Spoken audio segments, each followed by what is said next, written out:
Athletic body, gym body ఏది best? నా opinion అయితే మటుకు అథ్లెటిక్ బాడీ అనేది చాలా బెస్ట్ అండి. ఓకే. ఎస్. ఎందుకు అని అంటే అథ్లెటిక్ బాడీలో మీకు ఫ్లెక్సిబిలిటీ ఉంటుంది, మొబిలిటీ ఉంటుంది, అండ్ స్ట్రెంగ్త్ ఉంటుంది, ఎక్స్ప్లోజివ్ ఉంటుంది. ఓకే. సో దానివల్ల మీకు జాయింట్స్ అనేటివి చాలా స్ట్రాంగ్ ఉంటాయి, మజిల్ వర్కింగ్ కూడా చాలా ఫాస్ట్ ఉంటుంది. అసలు ఎన్ని రకాల బాడీ టైప్స్ ఉంటాయి? బాడీ టైప్స్ లో మీకు 3 టైప్స్ ఉంటాయండి. ఎండోమోర్ఫ్ అని, ఎక్టోమోర్ఫ్ అని, మీసోమోర్ఫ్ అని ఉంటాయి. ఈ మీసోమోర్ఫ్ ఎవరంటే మ్యారథాన్ రన్నర్స్ వస్తారు. ఓకే. సో వాళ్ళు కూడా హై రేట్ ఉంటుంది మెటబాలిజం. సో కాకపోతే వాళ్ళు ఈజీగా మౌల్డ్ అవ్వగలుగుతారు, ఫ్యాట్ ని చాలా తొందరగా బర్న్ చేసుకోగలుగుతారు, అండ్ మసిల్ చాలా తొందరగా గెయిన్ చేసుకోగలుగుతారు. Last one ఎండోమోర్ఫ్. ఎండోమోర్ఫ్ లో మీకు ఎలా ఉంటుందంటే బాడీ లైక్ ఫ్లఫీగా ఉంటుంది, లైక్ ఎక్కువ ఫ్యాట్ ఉండి బెల్లీ దగ్గర, సో థైస్ దగ్గర, సో వాళ్ళకి ఎక్కువ ఫ్యాట్ ఉంటుంది, వాళ్ళ మసిల్స్ కూడా చాలా స్మూత్ గా ఉంటాయి. మీ దగ్గరకు వచ్చే క్లయింట్స్ లో ఎక్కువ మంది వెయిట్ లాస్ కోసం వస్తారా, లేదా గుడ్ లుకింగ్ మజిల్ బాడీ కోసం వస్తూ ఉంటారా? నా దగ్గరకు వచ్చే మోస్ట్ ఆఫ్ ద క్లయింట్స్ అండి వెయిట్ లాస్ కోసం వస్తారు. ఓకే. గుడ్ లుకింగ్ అనేది you can build yourself, it's not a problem. But weight loss అనేది చాలా కష్టం అండి. ఎందుకంటే ఒక పర్సన్ ఒక బాడీని పట్టించుకోడు, because of number of things ఉంటాయి, అతనికి ప్రాబ్లమ్స్ ఉండొచ్చు, బాడీని అంత పట్టించుకోరు, ఏ దొరికితే తినేస్తా ఉంటారు, ఏ టైం పడితే ఆ టైం తినేస్తా ఉంటారు. సో వీళ్ళకి ఏమైందంటే ఎక్కువ ఫ్యాటీ అయిపోతారు. సో వీళ్ళు ఎక్కువ నా దగ్గరకు వచ్చే మోస్ట్ ఆఫ్ ద క్లయింట్స్ అయితే వెయిట్ లాస్కి వస్తారు. సార్, ఒక పర్సన్ వెయిట్ లాస్ కోసం మీ దగ్గరకు వచ్చారు, వాళ్ళకి ఎన్ని రోజుల్లో లేదా ఎన్ని మంత్స్లో, ఎన్ని ఇయర్స్లో మీరు రిజల్ట్స్ చూపించగలరు? ఇట్స్ డిపెండ్స్ అపాన్ పర్సన్ వచ్చిన వెయిట్ని బట్టండి. Yes.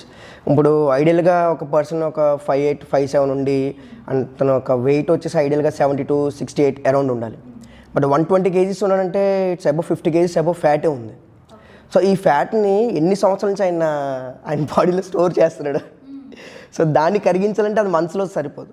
It will take 1 year, 1.5 year. A type of training వాళ్ళకి మీరు సజెస్ట్ చేస్తారు, athletic or gym? Beginning athletic training ఎప్పుడు చెప్పలేమండి, బికాస్ వాళ్ళు అంత మూమెంటం వాళ్ళకి స్టార్టింగ్ లో ఉండదు, వాళ్ళకి కనీసం తెలియదు వీటి కోసం. సో అలాంటి వాళ్ళకి ఎట్ ఏ టైం తీసుకొచ్చి అథ్లెటిక్ ట్రైనింగ్ చేస్తే బాడీ తట్టుకోలేదు. ఓకే. అంటే దానికి ఏమైనా ప్రిపరేషన్ అనేది ఉంటుందా? సో డెఫినెట్లీ ఉంటుందండి. ఎటువంటి జిమ్ ట్రైనింగ్ కానీ ఎటువంటి అసలు అవగాహన లేని బాడీ ఉంటుంది. వాళ్ళకి ఒక్కసారిగా ఇటువైపు టర్న్ చేసినప్పుడు వాళ్ళకి ఏమైందంటే ఆ మెటబాలిజం ఒకసారి టర్న్ అవుట్ టైం పడుతుంది. ఓకే.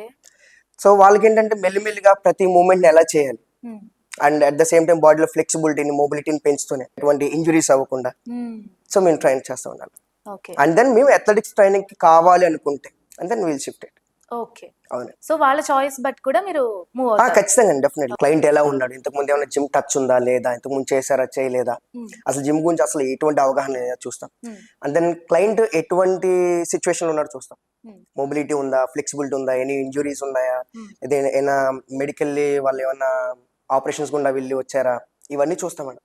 అవన్నీ చూసే అసలు బాడీని ఎలా టర్న్ అప్ చేయాలనేది చూస్తాం మేడం. జిమ్ వర్కౌట్స్ అనగానే ఇంజురీస్ గురించి కొంతమంది చాలా మిత్స్ ఉన్నాయి, భయం ఉంటుంది చాలా మందికి. అసలు ఇంజురీస్ అనేవి ఎక్కువగా అవుతూ ఉంటాయా? అవుతాయి మేడం, అది ట్రైనర్ ని బట్టి ఉంటుంది. ఇప్పుడు ఫర్ ఎగ్జాంపుల్ ఒక ట్రైనర్ కి స్కిల్ లేదు, నాలెడ్జ్ లేదు, సర్టిఫైడ్ కాదు. సో ఆ ట్రైనర్ ఏం చేస్తాడంటే ఎక్కడో ఏదో జిమ్ లో ఒక 6 months 8 months ట్రైన్ అవుతాడు, తను చేసుకుంటాడు. దాన్ని ఏదో ఒక తను సర్వైవ్ అవ్వాలి కాబట్టి ఒక జిమ్ లో జాయిన్ అవుతాడు.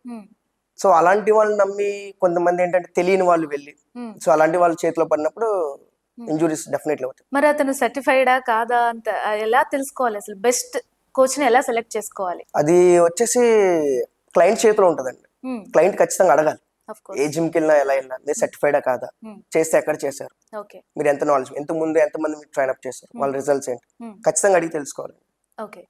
కామన్ పీపుల్ అథ్లెటిక్ ట్రైనింగ్ తీసుకోవాలి అనుకుంటున్నారు, అథ్లెటిక్ ట్రైనింగ్ అనేది ఓన్లీ అథ్లెట్స్ మాత్రమే తీసుకోవాలా, కామన్ పీపుల్ కూడా తీసుకోవాలనుకుంటున్న వారు తీసుకోవచ్చా?